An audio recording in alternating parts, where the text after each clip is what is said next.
For this lesson, we will discuss application of differential equation. Dito, gagamitin na natin yung mga topic na diniscuss natin before kung paano tayo mag-solve ng differential equation. Ang pagkakaiba lang this time, wala pang equation. Like nung ating diniscuss last time, meron na equation, gagamit na lang tayo ng different method to solve the different equation.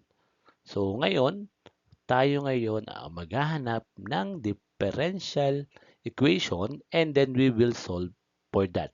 So, ang una nating topic will be under the application of the differential equation will be verbal problem. So, verbal problem, these are the worded problem that we will solve by analysis and proper identification of the right derivative, whether first, second, or third derivative, which would form the basic differential equation. So, pero this time, we will focus lang doon sa mga first derivative lang. Kasi yung mga method na discuss natin, kung maalala nyo, is solving differential equation of order 1. Order 1 meaning first derivative lang. So, doon lang tayo magpo-focus. So, next, so under verbal problem, we will have geometric problem. What are the geometric problem? Example. So, example is find the equation of the curve whose slope at any point is equivalent to y all over y minus x and which passes through the point 1, 3. As you can see in the equation, parang wala ka pang makikita dyan na differential equation. Pero kung maalala nyo, ang slope natin is equivalent to dy dx. And in this problem, we can see that may binigay ni slope. Ang slope daw niya ay equivalent sa y over y minus x. And we can equate the two equation. So we will have dy dx is equivalent to y all over y minus x. And this equation is now a differential equation. So meron na tayong differential equation. Ano bang hinahanap natin? Sabi, it passes through the point 1, 3. So meaning, it passes to point 1, 3. So may initial condition, which is 1, 3. So we need to find the particular solution at point 1, 3. So now, we need to find the solution of the differential equation dy dx is equivalent to y all over y minus x at 0.13. So, pwede natin gamitin yung different method that we already discussed in prelim and midterm. Ano yung mga yon? That's variable separable, homogeneous, exact, we have non-exact, we have linear differential equation, Bernoulli's equation, we have IFFI, integrating factor found by inspection, we have SSBE, and then we also have coefficient linear into variable. So, meron pa tayong yan. So, yan yung mga method that we already know. So, ngayon, meron tayong equation. Alin kaya ang pwede nating gamitin dyan? So, variable separable ba siya? Pwede ba siyang paghiwalayin? Homogeneous ba siya? Parang pasok sa homogeneous. Kung exact siya, kailangan isulat natin sa mdx plus ndy is equivalent to 0. So, if we rewrite this as mdx plus ndy equal to 0, that will become, simplify lang muna natin, that's y minus x dy is equivalent to y dx. Cross multiply lang natin itong equation, and as we can see, if we rewrite this as this equation, that is y dx minus y minus x dy is equivalent to 0. Upon checking, my is equivalent to 1 and nx is equivalent to negative times derivative of negative x is negative 1, and it's also equivalent to 1. Therefore, these equations can also be solved using exact. Non-exact ba siya? So, obviously, hindi na kasi exact na siya. Linear ba siya? As you notice, linear in y, hindi na pwede kasi product siya ng y. But we can rewrite this equation in terms of dx dy minus y minus x all over y is equivalent to 0. So dx dy minus, that's positive x multiplied by 1 over y. Negative y divided by y is negative 1. Transpose to the right hand side. So this is y. That's equivalent to 1. As you can see, this is linear in x. So that's linear in x, meaning we can also solve this using linear equation of order 1. Obviously, that's not Bernoulli. IFFI, when we are dealing with IFFI, we can rearrange this equation into y dx minus y dy plus x dy is equivalent to 0. And then, as you notice, we can combine y dx and x dy. So this is y dx plus x dy is y dx plus x dy minus y dy is equivalent to 0. And this can be arranged into derivative of xy minus y dy is equivalent to 0. So, I'm now solving the equation using IFFI. Kasi medyo madali. Advantage ng IFFI, direct na kasi siya. Kaya ito yung ginamit ko. Although, again, we can use homogeneous, exact, linear. Substitution kasi medyo matagal yung mga process na to kasi nagpapalit-palit pa tayo. That's why we choose IFFI since pwede naman natin gamitin dito. Hindi ko napapakita how can we solve using homogeneous as well as exact, as well as linear. So, after that, we integrate this, so that is xy minus y squared over 2 is equivalent to c over 2. Multiply all terms by 2, so that is 2xy minus y squared is equivalent to c. And then, we can now substitute the value of x and y. The value of x is 1 and the value of y is 3.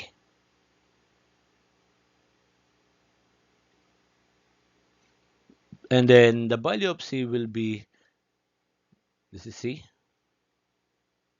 The value of c is 2 times 1 times 3 is 6 minus 9 is negative 3.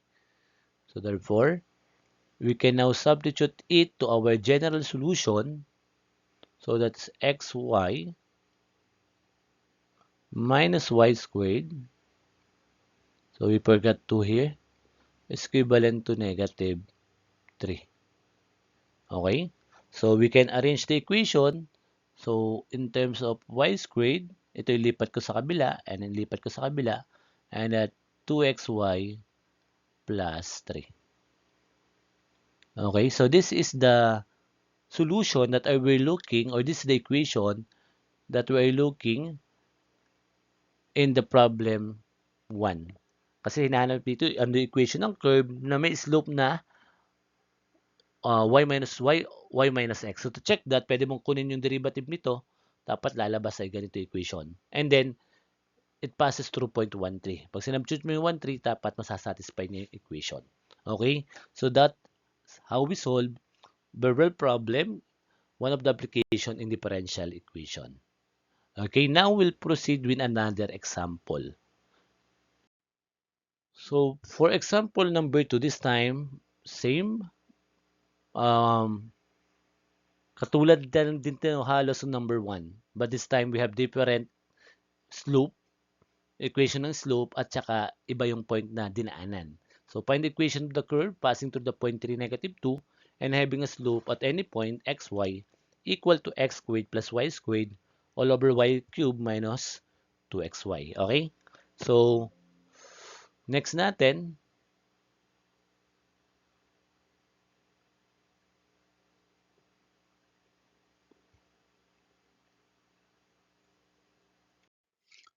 Next natin ay ito na nga. So, meron tayong slope. The slope is equivalent to x squared plus y squared all over y cubed minus 2xy.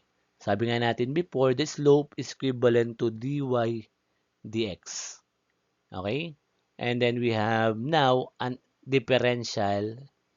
We now have a differential equation. And this time, we need to solve this. Since meron tayong 0.3 negative 2, that is a particular solution. Kasi may initial condition tayo, hanapin daw natin at 0.3 negative 2. Okay. So, anong gagawin natin dito? So, again, identify natin ano yung mga possible na solution. Obviously, hindi siya pwedeng variable separable, hindi rin siya pwedeng homogeneous kasi 2, 2, 3, 2 yan. So, try natin si exact again. Diba? So, first is to arrange this equation. So, we have, again, hindi naman siya nakakonfine sa exact, baka pwede pa yung ibang solution. So, you'll check na lang. So, x squared plus y squared dx. So, equivalent tayo nito. Kaya lang ililipat ko na sa kaliwa para tayo, standard form ng equation of order 1. And then we will check if this equation is exact. So, with respect to y, that will become 2y. With respect to x, that will become, we have negative in the outside the parentheses as negative. Derivative ng x is negative 2 times 1 times y is negative 2y times negative is negative 2y. And as you notice, these two are equal. Therefore, this is exact. Again, when we are dealing with exact, kung maalala nyo, that is direct integrable and non-direct integrable. We observe the equation kung alin ba yung direct integrable. Direct integrable, x squared dx. So, isulat natin dito. Meron pa ba sa dx term? Wala na. So, yung y squared dx is non-direct. And the other one, sabi nga natin, this is plus kung meron pa. This is semicolon. So, negative y cubed dy. So, papasok siya sa direct integrable.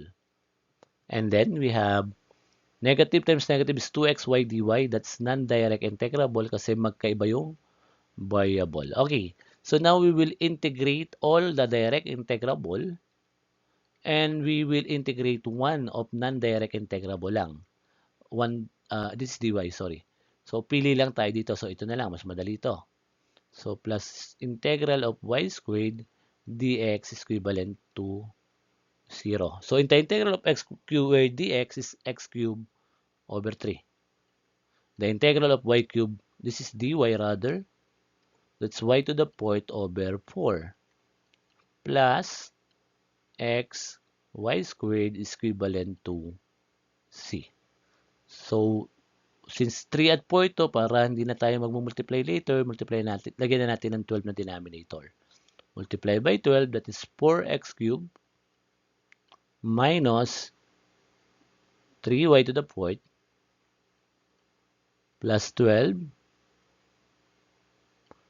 xy squared is equivalent to c. Since we have given condition, it passes through the given point 3, negative 2. We'll just substitute the value of 3, negative 2. So 4 times 3 cube minus 3 times negative 2 to the fourth and plus 12 times x is 3, y is negative 2 to be squared is equivalent to c. And the value of c will be equivalent to 204. Now that we have the value of c, we just simply plug in the given equation or the given value to our general solution. This is the general solution, and since we're dealing with particular solution, we just simply replace x by the given value that we have, that's 204. So minus 3y to the fourth plus 12xy squared is equivalent to 200. 4. So this is the solution for example number 2. You can also observe if we can use other solution. You can check if it's pwede ba siyang linear, pero I think that's not linear kasi meron na agad, naka-squared na agad yung x at y, di ba? Bernoullis, you try also to check, pero tingin ko hindi rin kasi pag dinivide mo, hindi siya pwede. Di ba? Try mo, FFI, you can also check if it's allowed or kung pwede, di ba? So, next, we proceed with the last example for this geometric problem. And that is find the equation of the curve such that x-intercept of the tangent line at any point on it divided by the square of the ordinate is constant. So from here, meron binanggit dito na x-intercept. Sabi daw, si x-intercept daw of the tangent line divided by the square of the ordinate. Ang ordinate, di ba meron tayong x at y? Ang x is abscissa, y is ordinate. So, pag dinivide daw natin dito sa ating ordinate na naka-squared, that is constant. So, yun yung isang equation na meron tayo. So, sabi dito, the x-intercept of the tangent line. So, meron tayong tangent line. So, magkakameron tayo dito ng point slope form. Ano ba yung point slope form? Sabi natin that's y minus y. So, malaking letter at saka maliit para ma-distinguish natin pagkakaiba. Times dy dx multiply by malaking X minus X. Di ba pag sinabi nating x-intercept, when we say x-intercept, the value of y is 0. So, for x-intercept, we have x-intercept. Yan yung ating magiging coordinate. X-intercept at saka 0. Substituting to our differential equation, so x-intercept, ang x ay x-intercept, ang y ay 0. So 0 minus y is equivalent to dy dx. Ang x-intercept mo, ang x mo x-intercept minus x. And from this given, from this relationship that we have earlier, x-intercept is equivalent to k times y squared. So from here, we can simply substitute x-intercept is equivalent to ky squared. So 0 minus y is negative y. Then we have dy dx. X-intercept is ky squared minus x. So dito mag-iisip ka na ano kaya yung pwede kong gamitin? What methods ang pwede kong gamitin? So obviously, ang unang ginagawa dyan is igawin mong ano siya, mdx plus ndy equals to 0 or equation of order 1. So we have negative y dx is equivalent to ky squared dy minus, kinos-multiply ko na to, then I distribute dy here, x dy. And as you notice, may y squared dito, may y dx dito, negative. Pag nilipat ko to, di ba? Para kasing kung ganyan yung equation, parang pwede siyang IFFI dahil ky squared dy magigitong plus y dx. So we have y dx minus x dy. Di ba yung exact differential kung maalala nyo? If you remember, y dx minus x dy, ang kulang lang dyan ay y squared. So i-divide mo ng y squared all terms. So makakancel lang to. So pwede mo nang i-integrate yan. So k dy plus derivative of x over y. And that's equivalent to 0. Integral ng 0, yun ay another constant. It's equivalent to ky plus x over y. So pag i-integrate yan, yan yung magiging sagot. And we can simplify this as cy is equivalent to ky squared plus x. So dito natatapos yung ating first part ng application of differential equation. Thank you.